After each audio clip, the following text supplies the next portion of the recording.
My name is David Schriger from the Department of Emergency Medicine at UCLA, and I'm honored to chair this session on editorial and peer review process innovations. Our first speaker will be Malcolm Macleod from Edinburgh, speaking on the impact of a change in editorial policy at the Nature Publication Group on their reporting of biomedical research. Malcolm. Thank you very much. Our group has been interested for some years in the reporting of risks of bias in vivo research and how that might impact on the effect sizes reported in those studies. And over the years, that has led to a number of guidelines for publication, firstly, specifically for stroke journals, and then in the Landis Nature paper in 2012. Which drew attention to 4 key issues that we wished to see reported to allow the reader to ascertain whether they could believe what they were reading.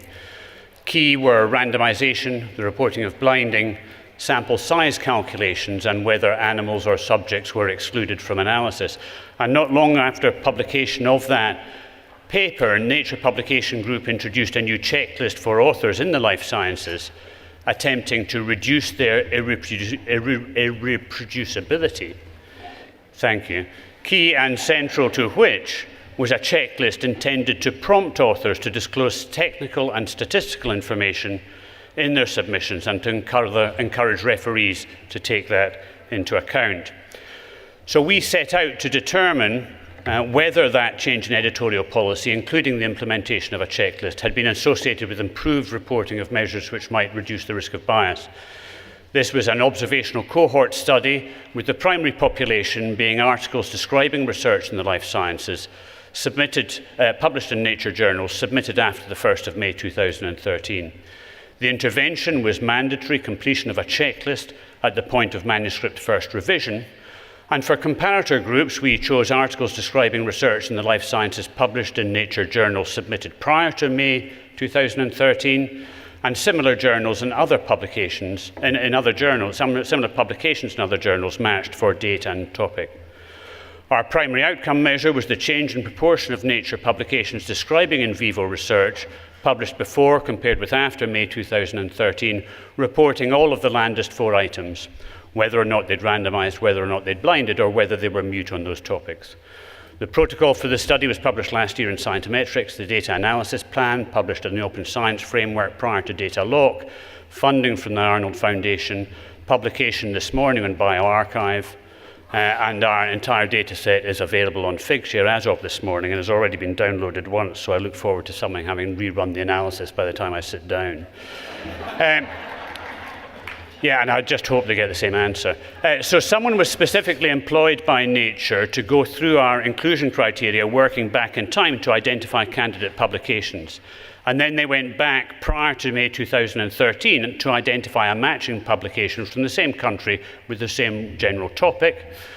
And then we had someone working at a distant institution to us who used PubMed-related citation search to identify similar manuscripts in other journals in the same subject area. These were then redacted for time-sensitive information and as far as was possible for the journal of publication, and then uploaded for web-based assessment using almost the same system that Emily Senna described yesterday of crowdsourced trained assessors with dual ascertainment of outcome and reconciliation by a third reviewer. So we included 448 Nature Publication Group papers and 448 non-Nature papers before and after the change. Some of them, it turned out, we shouldn't have included because they were either duplicates or they didn't meet the inclusion criteria. And so we uploaded some almost 900 papers for outcome assessment. And during that outcome assessment, it became apparent that 2 further papers didn't actually describe in vivo experiments. So this is our final analysis set, of which most studies, most publications describe both in vitro and in vivo research. But some were only in vivo and some were only in vitro. So this is the primary outcome measure, the compliance with all components of the Landis 4-item checklist. In Nature, before 0 out of 204 were compliant. Afterwards, 31 out of 190, 16.3% were fully compliant with Landis. In the non-Nature journals, prior to the implementation 1 out of 164, and afterwards 1 out of 189. So the intervention at Nature had a substantial and highly significant impact on the quality of reporting against those criteria.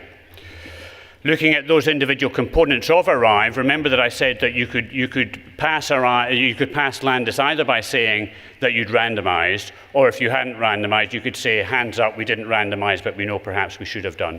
So this is the increase in compliance with the reporting of randomization, up to about 60% afterwards at Nature, no significant change in the other journals. Of blinding, a large increase. Of sample size calculation, almost 60% of these papers in Nature now say whether or not they did a power calculation. For me, this is fantastic. And reporting exclusions, a smaller increase, but an increase nonetheless. And so then, moving along, one of the questions was whether the change that we'd seen was a step change at the time of the change in policy, or whether actually what Nature was doing was leading to further ongoing incremental changes. And here we have an interrupted time series analysis where each data point represents 3 months' worth of publications. In green is Nature after the event, in blue is other journals after the event, and you can see randomization is continuing to increase at Nature and to a lesser extent in other journals. Blinding equally continuing to increase at Nature and to a lesser extent at other journals. Power calculations are continuing to increase at Nature, not increasing at all in other journals, and exclusions from analysis probably increasing in both, and probably not much to choose between them. Now, the Landis checklist isn't just about randomization and blinding and the like. There's a whole load of statistical and other items, and just to briefly go through these for in vivo research, the panel on your left is Nature, on the right is non-Nature. In all of these, the red line is before, the green is after at Nature. The purple is before, the light blue is after in the other journals. And you can see for this statistical reporting for in vivo research, significant improvements in a number of items, including, for instance, reporting the exact numbers. There are no changes anywhere of significance in the non-Nature journals. This is in vitro research. This is a great resource. It's one of the first systematic attempts to establish the quality of reporting of in vitro research. And you can see, again, significant improvements in some items at Nature. Details of animal experiments. Disappointingly, no significant changes in, for instance, the reporting of the sex of the animal used, which, as those of you who are active in the field will know, that for in vivo research is now officially a thing that we should do. And for the materials that are used, not much shift, but a significant increase in Nature journals in the reporting of whether cell lines used had been tested for mycoplasma contamination. So, to conclude, the introduction of a checklist was associated with improved reporting at Nature that was not seen at other journals. However, the performance remains suboptimal in many areas. There's an interesting contrast between this presentation and Dr. Senna's presentation yesterday, in that with the ARRIVE study, we just blindly asked people to complete a checklist and no one knew about it. If you speak to the editorial teams at Nature, this involved a huge amount of effort and iteration with authors trying to get them to improve their performance as much as possible. And that effort was focused mostly on the Landis in vivo criteria, and I think that's why we see the biggest effects there. The other disappointing thing about this study is that the checklist was introduced in May 2013, and here we are more than 4 years later. And that's partly because my research team try our best, but we are hopelessly inefficient in many ways. But it's also because it's hard work to get people to go through and assess the risks of bias in these studies. And if we were able to identify tools which would assist that process, for instance, machine learning or text analytical tools, then that would make the sort of quality improvement activity, which is I think what all of these journals need to engage with, something which was much more feasible and much more plausible. I'd like to end. One of the lovely things about this study is that we recruited 35 crowdsourced reviewers of our papers, and this is our leaderboard with Paula Grill at the front, at the top. I hope you can read that Malcolm Macleod is in third place in terms of the work done, and I'd like also to thank the Arnold Foundation for their financial support. Thank you very much.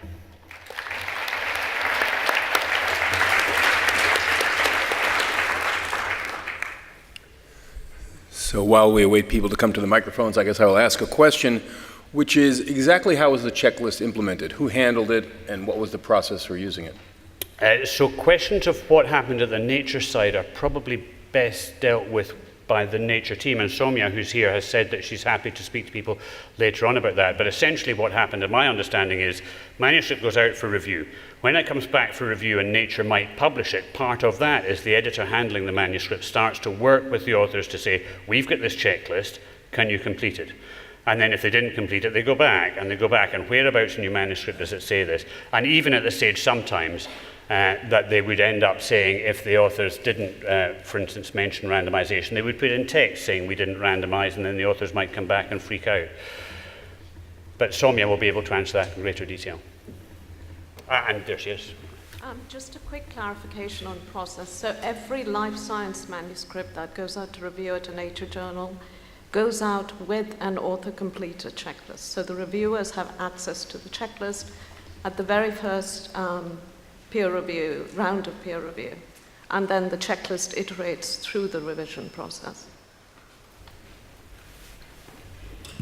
Congratulations, Malcolm, on now 2 studies that we've seen, the study from Emily yesterday and the study you've shown here in basic sciences. So this is really large, well-reported, well-conducted studies done at scale in the basic sciences. And I think we're finally seeing some of these great experiments that were done by the BMJ and so on moving to the basic sciences. So I think it's a trend we're seeing in this thing. It's very useful. One thing that was striking, I mean, obviously these 2 studies contrast. One, just asking for a checklist is not enough. You need to cajole and really process it further. So it requires a lot of work. It's a lot of investment from the author's perspective, from the editor's perspective. One thing that was striking was that, I don't know, I think Emily Senna yesterday mentioned that the 20-point ARRIVE guidelines was operationalized into something like 100 and something questions. I suspect you've had something similar here. To me, is it fair to say that those checklists could be better worded? They were probably a little amateurish when they started, and have we learned something from your analysis that would allow us to make it much easier for the authors, for the editors, to actually score as part of the process, so that it might improve compliance? So I think there's 2 important parts in that. Firstly is that for some of our checklist items, as with ARRIVE, the CAPA statistics suggested that the rate of agreement was what you would expect from chance alone.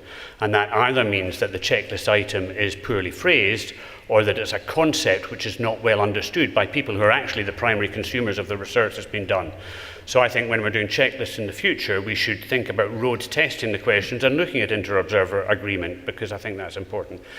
The second thing is that in my clinical service, you won't be surprised to hear that we've got something like 200 items that we're supposed to do, otherwise we get shouted at. But we don't try and do 200 at once, because that's impossible. What we do is we say, well, this year we're going to focus on these 3 or 4 items which we think are most important. And I think one of the reasons for the differences in the results we see here compared with yesterday is that our primary outcome here was 4 items, and the primary outcome in the ARRIVE study was complete ascertainment. And I think it's easier to bite off a bit that you can chew. I'd like to echo Veronique's comments. I think they're great studies, but I was wondering whether you could comment as well on the differences between the 2 studies, and I apologize if I didn't pick this up in your talk, whether impacts on the acceptance or rejection rates of those studies that were reported, and how can we, apart from just reducing the number, are there other ways that we might be able to reduce the burden on both the editors and the authors in doing these checklists? Because while journals like Nature might have the resources to manually intervene and do enforcement, most journals and larger journals just cannot do this at scale. So there's 2 things. I'm conscious of Hilda sitting in the front row. There's another difference between these studies in that this was an observational study. And so, and there was spin, so in my title, because I haven't shown you impact, I've shown you an association between. It seems to us that Nature was doing an awful lot else. We can't tell you about publication rates because all we were looking at was published work. We didn't get them prior to the peer review process. In answer to your second question, we think that it should be possible to use deep machine learning with convoluted neural networks. If it can tell you what a pizza topping is, it can probably tell you whether a study is randomized or not. Now, to do that, you probably need about 5,000 learning instances. Between the various studies that we've done, we're up to about 2,000 where we've actually got the text that describes whether it was randomized or not, and we've got about another 20,000 instances that we could use for supervised distance learning. So our current focus is on the development of machine learning tools that will do some of this, if not automatically, in a way that greatly reduces the time required to perform the task. In the front? In the front. It's Vivienne Bachelet from Santiago, Chile. So my question is, why did your research get funded by the Arnold Foundation and not by Nature itself? Well, firstly, we didn't ask Nature. And secondly, I think that might have been a potential conflict of interest. And working with the Arnold Foundation has been a great joy. They fund all the sort of work that nobody else wants to fund, not just in science, but in other places. I think Meredith has gone, but thank you, Arnold Foundation. Doug? Yeah, thank you. Doug Altman, Oxford. Thanks very much, Malcolm. That was great. My take on what you've said is that it's further evidence that, contrasting it with Emily's talk yesterday, that passive information or requirements don't work. And you talked about the editors putting a lot of work in at the journal, and there's quite a few studies now that show that when that happens, you do get better results. However, consistently with yours, there's still a hell of a long way to go. My question is this, that obviously good reporting is something we all want, and it's great to see better reporting, but the real thing we want to see is more randomization and more blinding. And you talked about combining those who said they did these things with those who were honest and said they didn't, and maybe why they didn't. And is there any evidence of improvement in actual numbers of...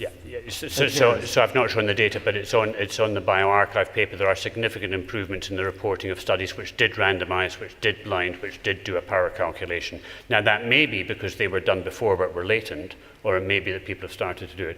The great insight that Shai Silverberg and Veronique had when they initiated the Landis checklist and thought about it was that if you made scientists say that they didn't do something which everyone thought they should do, they might get that paper out, but when they were planning their next study, they might, we better randomize this. And I think that's one of the reasons why you're seeing the ongoing incremental change.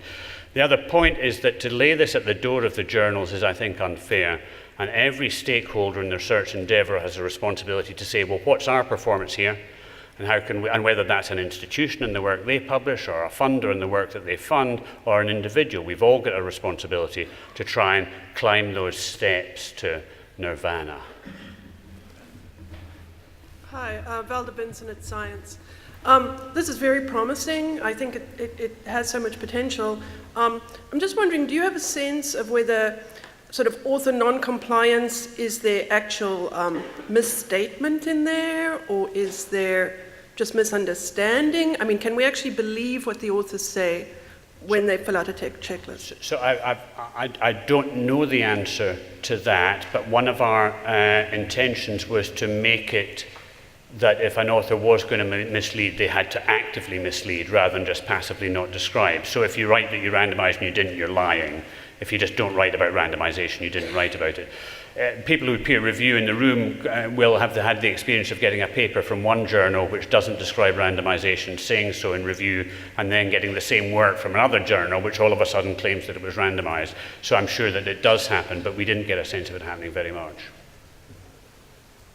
Theo Bloom from the BMJ with a question from Graham Steele on Twitter, which I think you may have alluded to, but are you still using text and data mining tools to help with the research? Yes, so we have a facility that's funded by the UK NC3Rs to facilitate systematic reviews of animal studies, and within that we have embedded tools using regular expressions in R for extracting reporting of randomization, blinding and power calculations. The performance is not, Graham, yet super duper fantastic, but it's certainly enough to look at a corpus of work and get reasonably precise assessments of the prevalence of reporting of those things.